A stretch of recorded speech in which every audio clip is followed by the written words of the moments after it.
Are you ready to put the finishing touches on your new Floret floor? This video will guide you through the process of installing the Sylvan Hardwood Reducer for your engineered hardwood floor. The reducer is a sloped piece designed to transition down from our floor to the subfloor. Be sure to follow each step of this tutorial carefully so that your new floors provide you with many years of beauty, durability, and easy maintenance. For additional guidance, please refer to the installation manuals available at floret.com. If you get stuck at any point in your installation, feel free to reach out to us at support@floret.com for help. Now, it's time to gather your tools.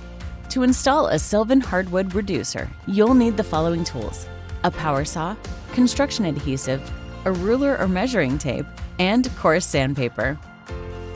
Ready to begin your installation? Let's go! Step 1. Measure your reducer, then use a power saw to cut the reducer to the necessary length. Step 2. It's a good idea to dry fit your piece before applying adhesive to make sure it's a perfect fit. Step 3. For optimal adhesion, use sandpaper to lightly sand the bottom of the reducer. Step 4. Apply construction adhesive to the sanded bottom of the piece and press firmly into place to install.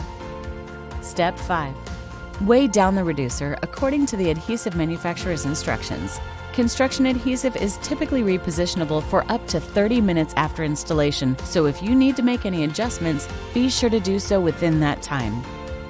Congratulations! You have successfully installed your Sylvan Hardwood Reducer. Thank you for choosing Floret. We hope your newly finished floors bring you many years of underfoot comfort and style. If you have any questions or need additional support, please reach out to our customer support team at support@floret.com.